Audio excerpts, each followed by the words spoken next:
Probad y ved. Historia de hoy. Una llama encendida. Para cumplir el id de Jesús, fuimos enviados a Asia Central, a través del proyecto Misioneros para el Mundo, que envió 25 familias de América del Sur a varios lugares desafiantes del planeta Tierra, para la predicación del Evangelio alrededor del mundo. Nuestro objetivo aquí en Kirguistán fue establecer un contacto más cercano con la población nativa de la ciudad de Osh, en la parte sur del país. La primera cosa que hicimos fue adaptarnos a la cultura y estudiar el idioma ruso. Luego de 6 meses, vimos que hacer proyectos sociales sería un medio excelente para atraer a las personas, para crear en un futuro cercano grupos de estudios de la Biblia. En este contexto, la escuela de fútbol fue y es hasta hoy una manera muy eficaz de establecer una relación de confianza y amistad con las familias de los pequeños atletas. Con el paso del tiempo, iniciamos un club de conquistadores, teniendo como base a los participantes de la escuela de fútbol que ya estaban confiados en nuestro liderazgo. Hoy, más de 30 conquistadores se reúnen todos los domingos para desarrollar sus actividades. El estudio de la Biblia está siendo introducido poco a poco con la autorización de los padres. Por ser un país de fuerte tradición comunista y musulmana, es necesario que todo sea hecho dentro de las normas en las cuales vive la población. Abrir la palabra de Dios, por ejemplo, exige el cumplimiento de innumerables reglas. Para alcanzar a jóvenes y adultos, implementamos una escuela informal de inglés y español, a partir de la necesidad que tiene la población de desarrollarse en esos dos idiomas. Nuestro objetivo principal era atraer alumnos de otras escuelas de idiomas tradicionales a nuestro club de conversación, que llamábamos Talking Club. Este club llegó a tener más de 40 participantes, y eso nos animó a abrir el primer grupo pequeño de Kirguistán. Hoy, después de 2 años de funcionamiento, este grupo pequeño se mantiene unido, alabando y adorando al Creador sin restricciones. La palabra de Dios es abierta y las enseñanzas de Jesús son presentadas en forma tranquila y valorando la alegría del pueblo de Kirguistán.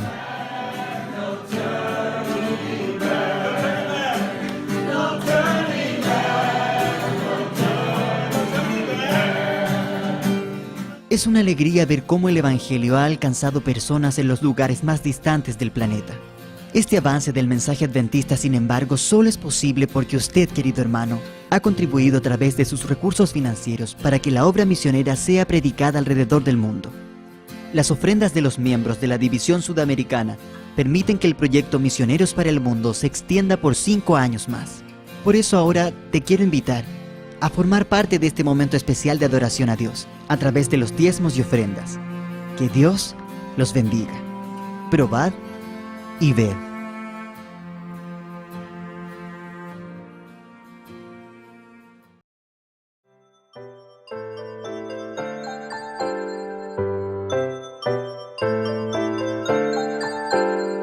Llegó la hora de adorar al Señor. Llegó la hora de escuchar de su amor. Lindas historias nos van a enseñar a siempre en Dios confiar.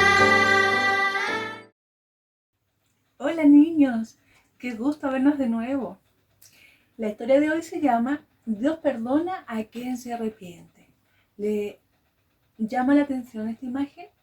¿Recuerdan de quién podría ser la historia? ¿Por qué la señora tiene 2 bebés? Bueno, están en lo cierto.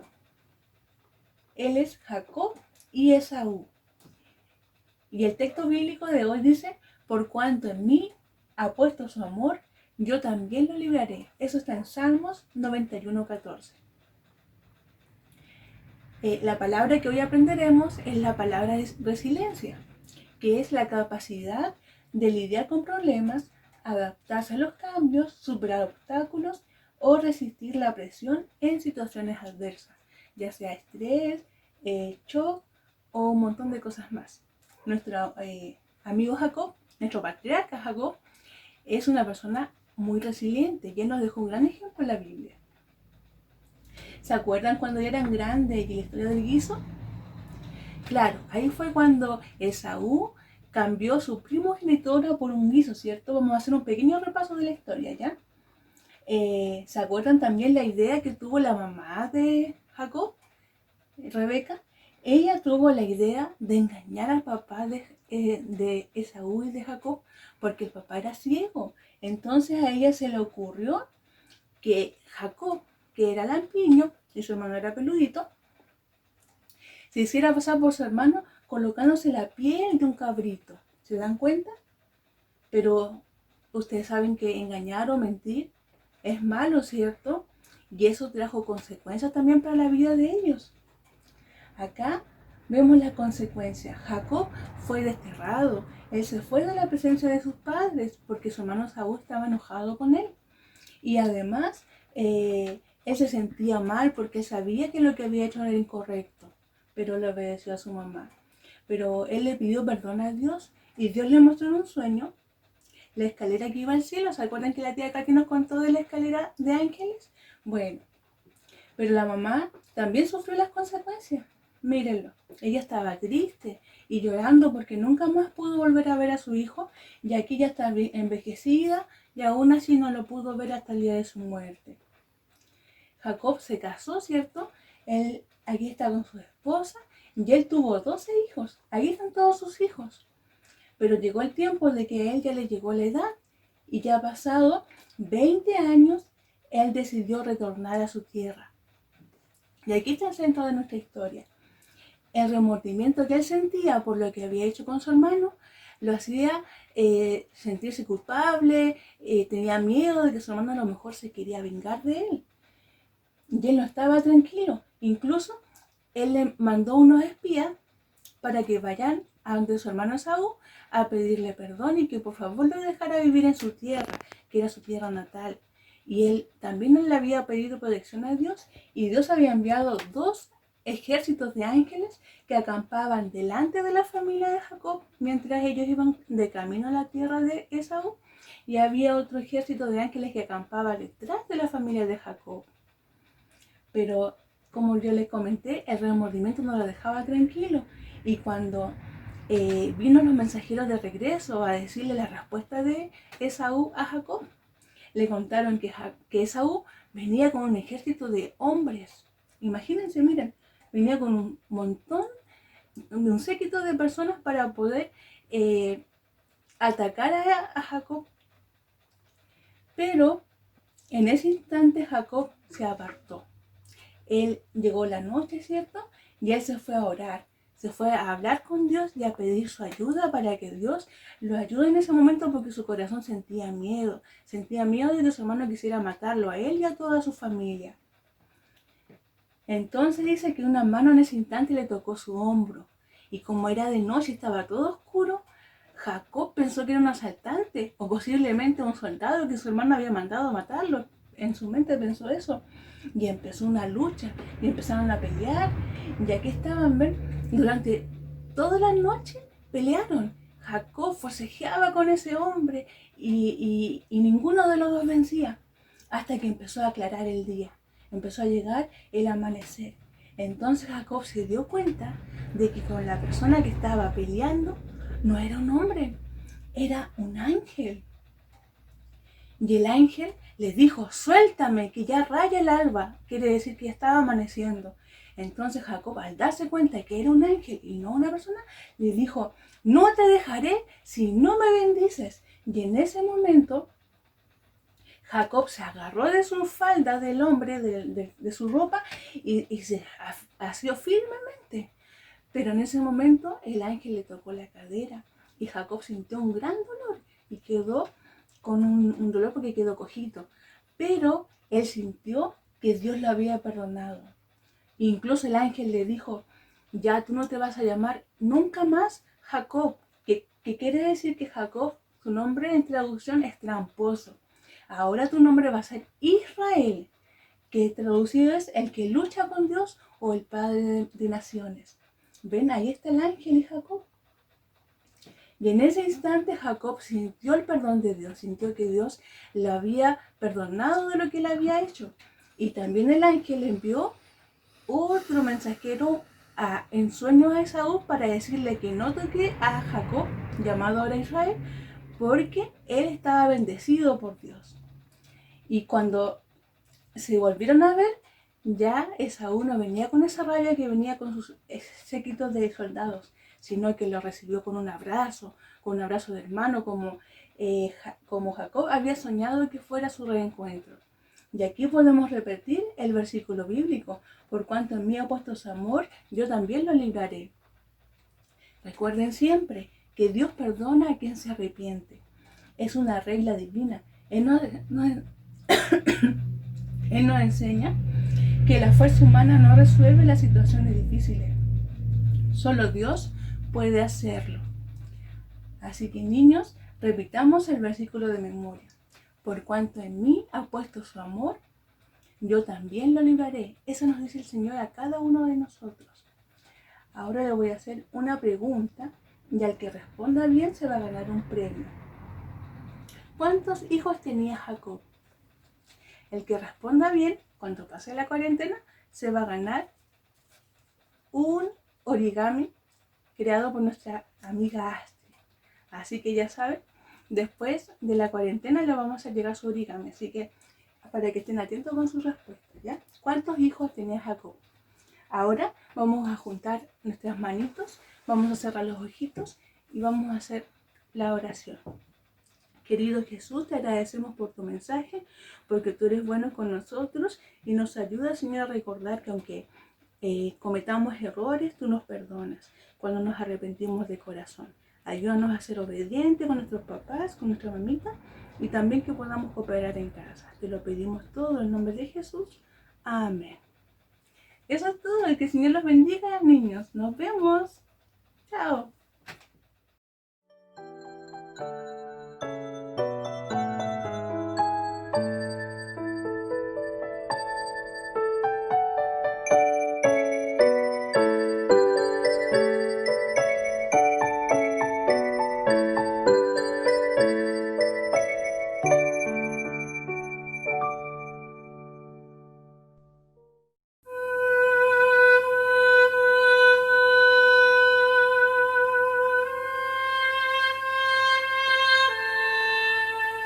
Y ahorramos tantas veces del regreso de Jesús, nuestro corazón desea ver el brillo de su luz, mas los días van pasando, meses, años van también, y Jesús no aparece. Hemos esperado a quien las señales se cumplieron con exacta precisión. Nuestra fe está segura en la divina inspiración. Ya está llegando el día cuando Dios se erguirá de su trono de justicia, y a Jesús así dirá: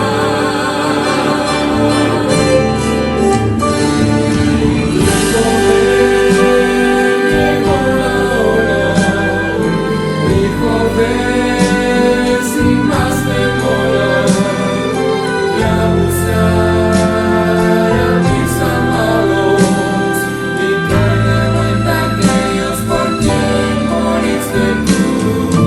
Hijo, ven ahora baja, se ha probado el mal nos mata, basta de esperar, la nostalgia huele más. Ya preparé la casa, ya preparé la mesa, hijo, tráeme de vuelta a quien pedí el amor.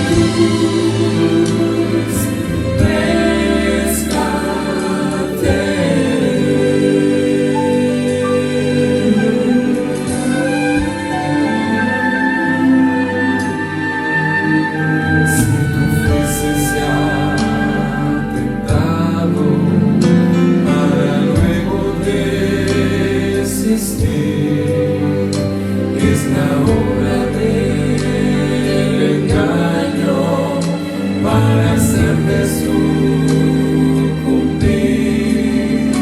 Ya está llegando el día cuando Dios se erguirá de su trono de justicia y a Jesús así dirá.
Muy buenos días, queridos hermanos.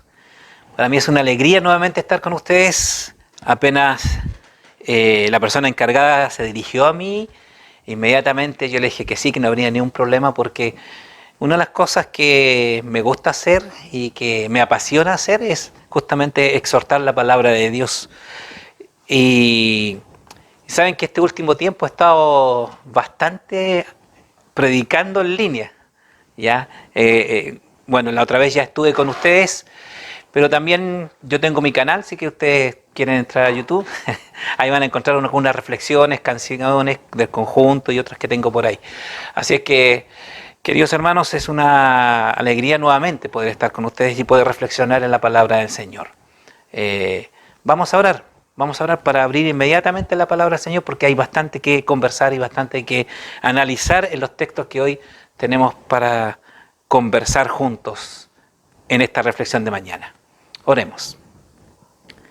Padre Celestial, muchas gracias porque nos das este privilegio, Señor, de poder estudiar tu palabra y encontrar en ella un mensaje para nosotros, que sea un mensaje, Señor, que necesitamos, que sea un mensaje guiado por el Espíritu Santo y sobre todo, Señor, que sea el mensaje que cada uno de nosotros necesita. Padre eterno, guía a la iglesia, acompáñanos en todo momento con tu presencia, te lo pedimos en el nombre de Jesús. Amén.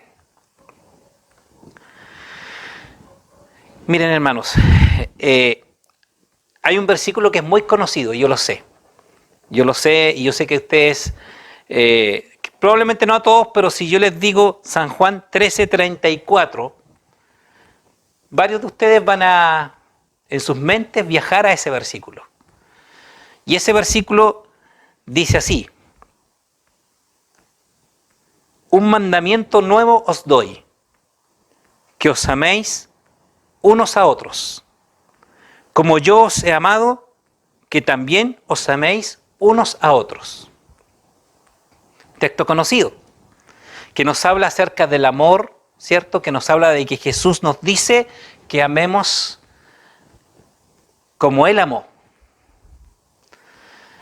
Y cuando pensaba en este momento, en este versículo, me di varias vueltas en tratar de encontrar algo más profundo en esto, más hablar del amor, porque actualmente cuando se habla de amor, ustedes saben que hay mucha gente que habla de amor, y habla de amor de distintas formas. Habla de amor como en las telenovelas, amor romántico, amor de otros tipos, ¿cierto? Y nosotros sabemos que hay diferentes formas de expresar también el amor. Y es una palabra muy manoseada y son conceptos muy manoseados. Pero cuando uno va a las Escrituras, uno se encuentra con otras cosas.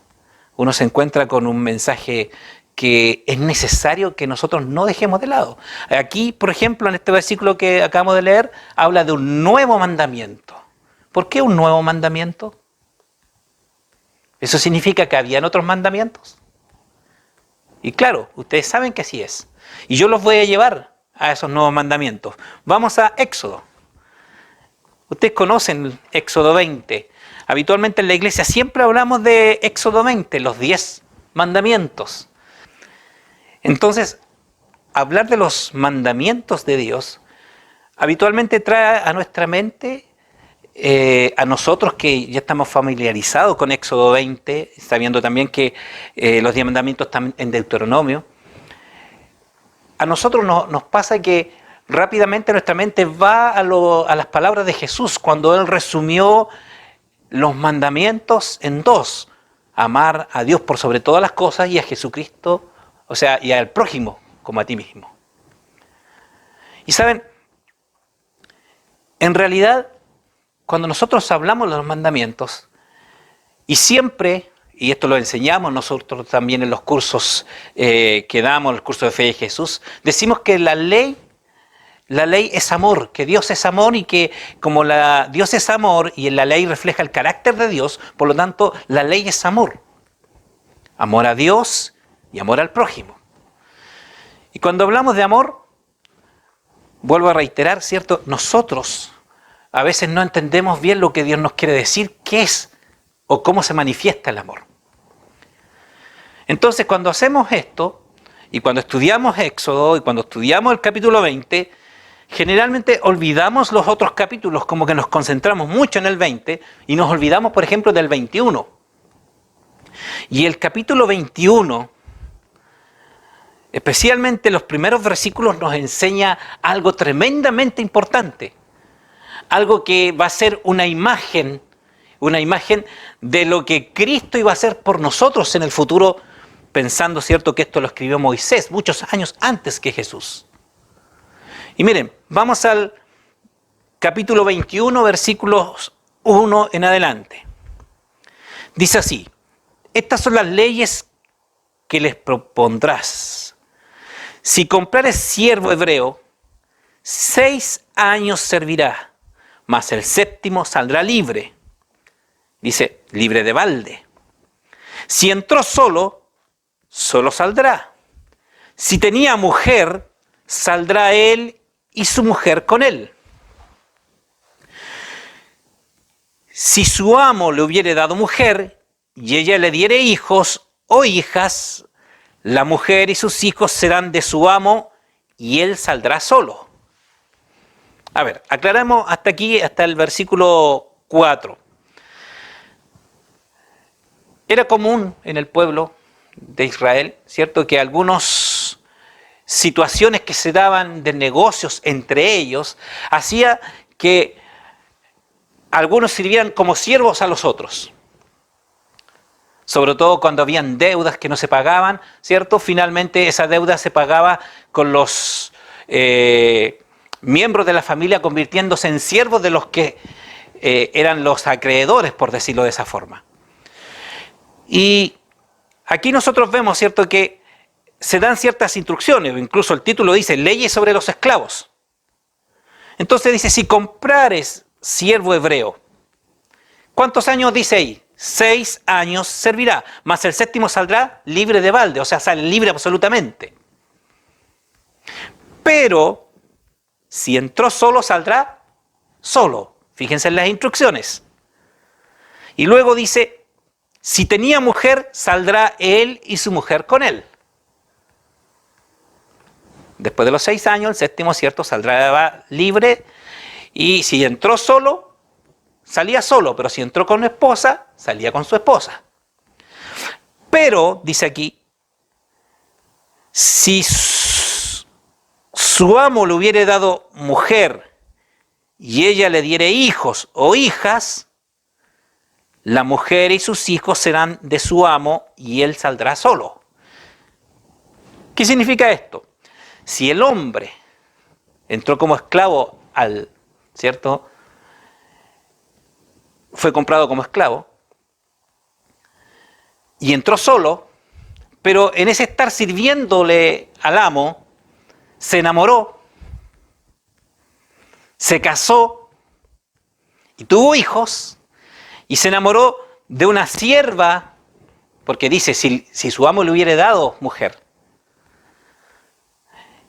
y así constituyen una familia. ¿Qué pasaba al 6º año? Al 6º año, como la esposa se la dio su amo, mientras estaba ahí sirviendo como esclavo, él salía solo. La esposa y los hijos o hijas pertenecían al amo.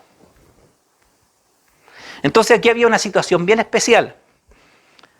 ¿Qué pasaba con este hombre al llegar al 6º año?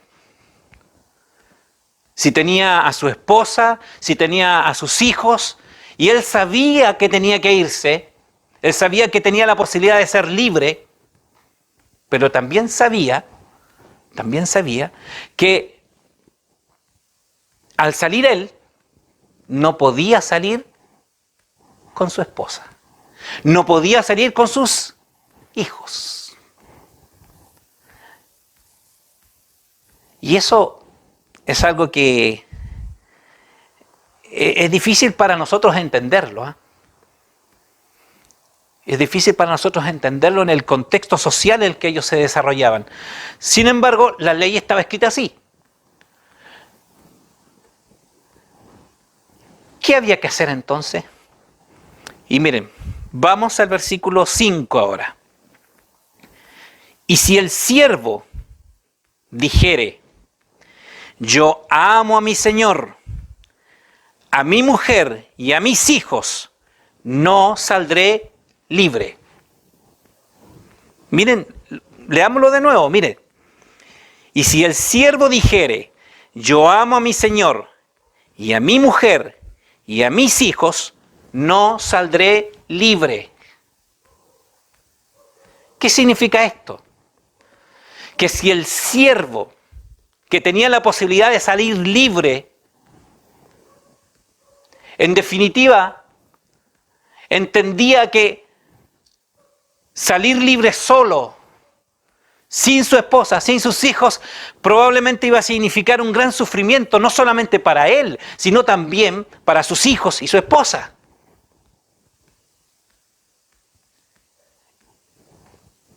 Entonces, lo que aquí ocurre, según la ley, miren lo que dice el versículo 6. Entonces su amo lo llevará ante los jueces y le hará estar junto a la puerta o al poste, y su amo le horadará a la oreja con lesna y será su siervo para siempre.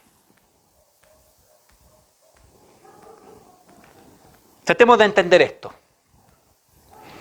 Llega el 6º año, en esos 6 años él se enamoró, se casó con otra sierva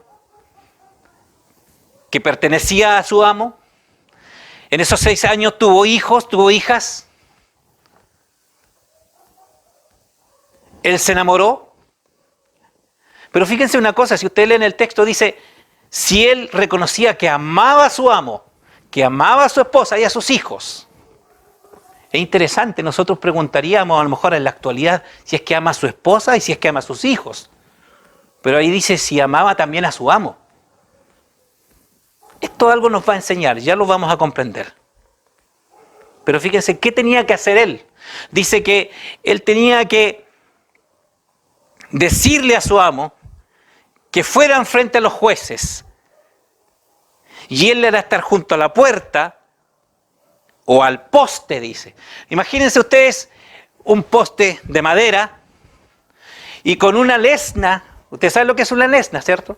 Una lesna, los que son zapateros lo conocen, o que han ido a arreglar zapatos en una zapatería, ahora que la gente ya no arregla zapatos, ahora la gente vos desecha los zapatos y compra zapatos nuevos. Por eso, pero también aquí en el centro hay zapaterías todavía. Una lesna es una especie de punta de metal, ¿cierto? Con un pedazo de madera. Y dice que en ese poste tenía que horadar la oreja de su siervo. Y esa señal permanecía de por vida. O sea, hacer un agujero en la oreja era una señal de que tú habías elegido servirle a tu amo, mantenerte con tu esposa, mantenerte con tus hijos de por vida.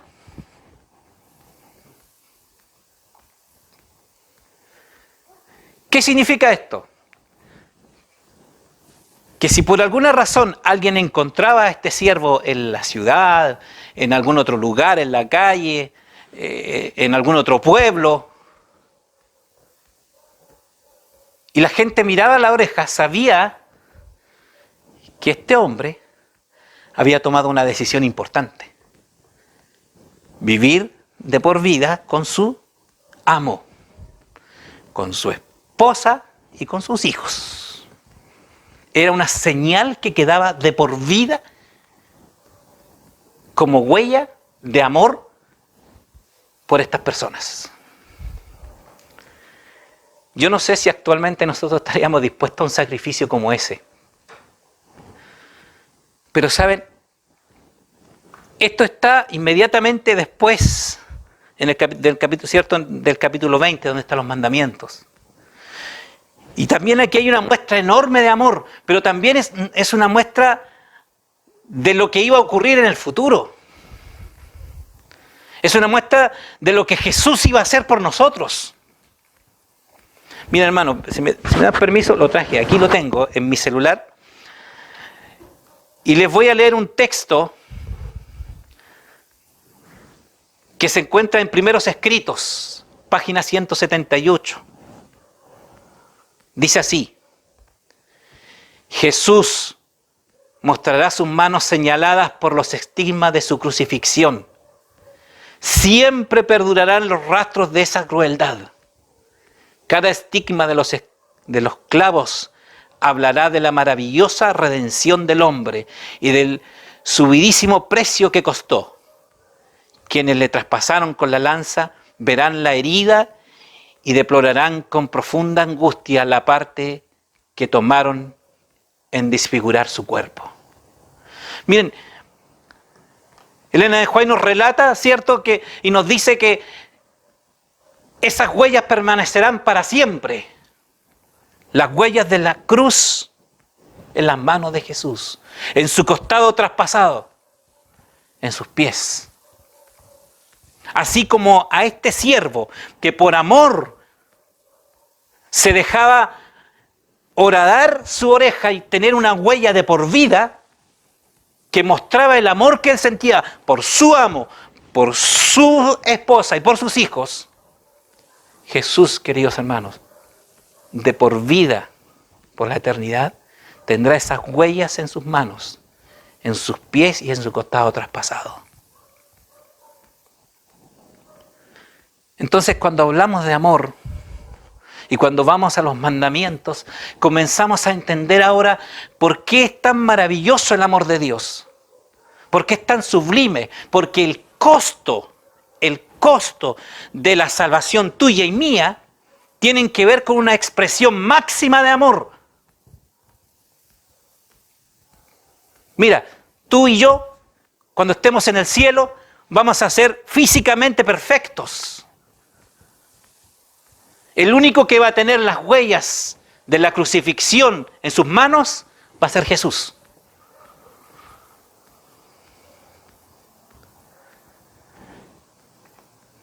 Queridos hermanos, cuando hablamos de amor, nosotros no podemos hablar simplemente de algo sencillo, como algo emocional.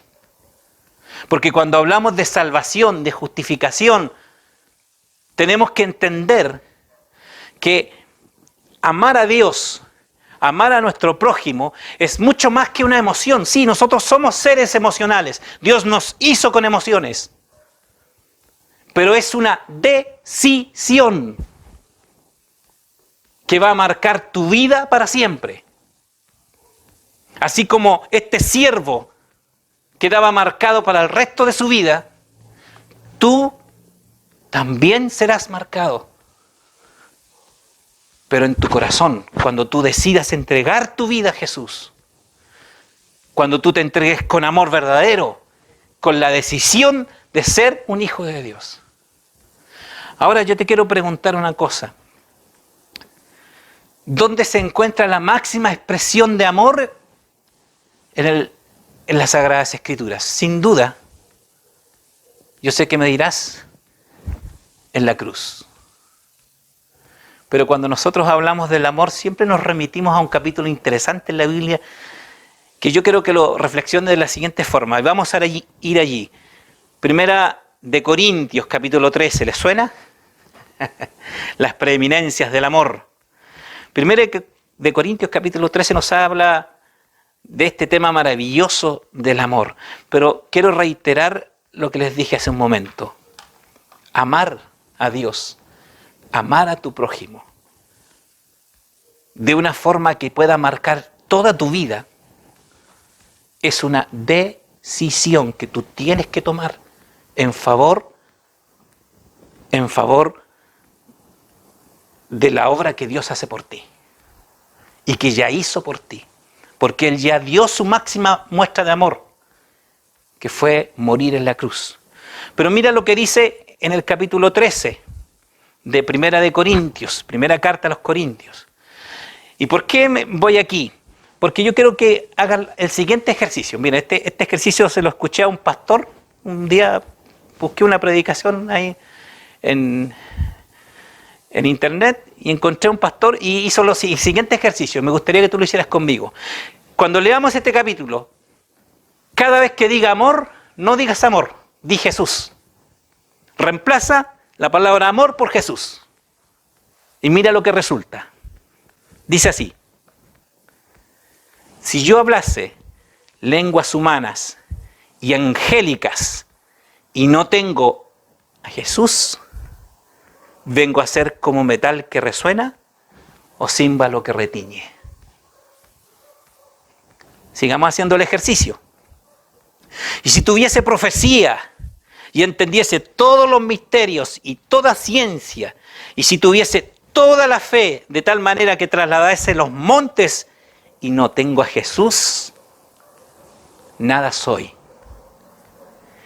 Y si repartiese todos mis bienes para dar de comer a los pobres, y si entregase mi cuerpo para ser quemado y no tengo a Jesús, de nada me sirve. Jesús es sufrido, es benigno. Jesús no tiene envidia. Jesús no es jactancioso, no se envanece. No hace nada indebido, no busca lo suyo, no se irrita, no guarda rencor, no se goza de la injusticia, mas se goza de la verdad. Todo lo sufre, todo lo cree, todo lo espera, todo lo soporta. ¿Se dan cuenta? Que en realidad el apóstol aquí en Corintios 13 está haciendo una descripción de Jesús. Porque nosotros decimos, la ley representa el carácter de Dios y Dios es amor. Díganme que no enseñamos eso en el Fe de Jesús. Sí, y es verdad, Dios es amor. Y la máxima manifestación de amor fue que Dios mismo se hiciera hombre, para que viviera como un hombre, muriera como un hombre, pero nos redimiera como Dios. ¿Y sabes qué? La máxima expresión de amor está en esa actitud de Dios hacia nosotros. Por eso que cuando el apóstol aquí habla de la preeminencia del amor, en realidad lo que está haciendo es describir a Jesús y decirnos que Él no es jactancioso, que yo puedo hacer todo lo que, las grandes maravillas que a lo mejor con mis talentos yo puedo hacer, pero si no está Jesús de por medio, de nada me sirve. Mira, dice que Jesús no hace nada indebido, Jesús no busca lo suyo, no se irrita Jesús no guarda rencor, Jesús no se goza de la injusticia, pero sí se goza de la verdad.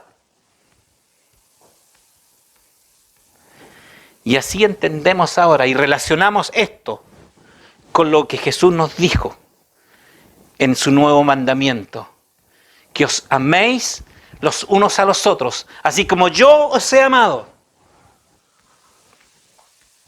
En otras palabras, que en ese amor que hay entre ustedes, tengo que estar yo. Porque como dice Corintios 13, si no estoy yo, de nada sirve. Eso es lo que nos está diciendo Jesús. Y ahora, cierto, hablar de amor ya tiene otro sentido. Hablar de amor ya tiene otra perspectiva. Es por eso que cuando tú amas a tu mujer, amas a tu esposa o amas a tus hijos y está presente el amor de Dios, eres capaz de hacer lo mismo que hizo el esclavo, dejar huellas en tu cuerpo. Y yo conozco personas que se han sacrificado toda su vida por el amor a su familia y tienen marcas en su cuerpo por ese amor. Así como Jesús tendrá sus manos y sus pies marcados por la eternidad. Queridos amigos, queridos hermanos, no olvidemos nunca que lo que Dios vino a hacer por nosotros es la más grande muestra del amor de Dios. De ese Dios que creó el universo, que te creó a ti, que te da vida, que te despierta todos los días. Ese Dios que te da esperanza. Ese Dios que siempre que te ve caído, se acerca a ti de alguna forma para levantarte. ¿O acaso tú no crees en que Dios está cuando tú estás sufriendo? ¿O solo crees tú que Dios está cuando lo estás pasando bien? Ojo, vuelvo a repetir, amar a Dios y a tu prójimo como a ti mismo, como dice el mandamiento, es una acción de amor. Es una acción, no es una emoción.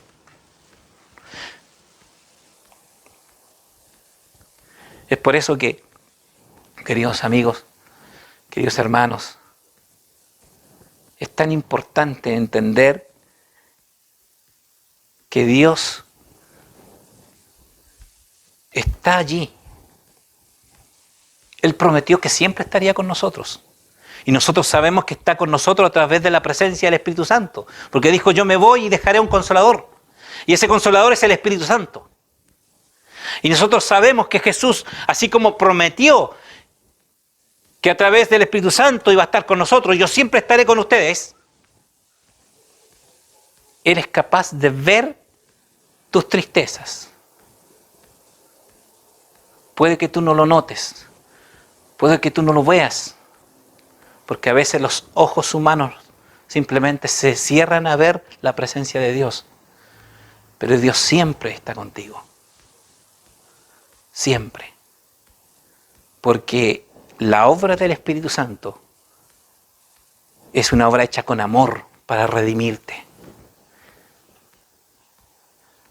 Escuchen, hermanos, nuestra misión como cristianos es predicar el evangelio de amor, las buenas nuevas de salvación.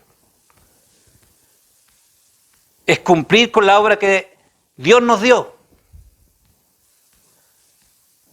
Sin embargo, la obra de transformación de las personas la hace el Espíritu Santo. Yo puedo usar todos mis argumentos, puedo usar toda mi capacidad para convencer a una persona de que Dios la ama.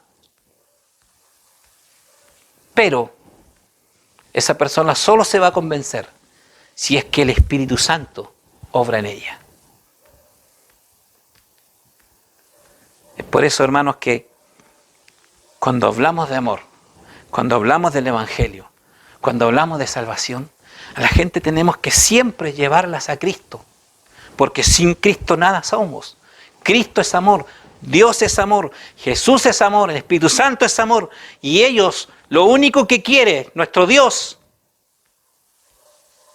la divinidad, lo único que quiere es que tú seas salvo. Y que tú comprendas que ese amor se manifestó de tal forma que por la eternidad Cristo te mostrará sus manos para que tú nunca olvides por qué estás allí. Porque la obra redentora de Jesús, con sus heridas en las manos, en los pies, en su costado, costó tu salvación. Todo eso está relacionado con tu salvación, porque Cristo te ama. Querido hermano, yo te invito en este momento a que reflexiones en esto. Y por sobre todo,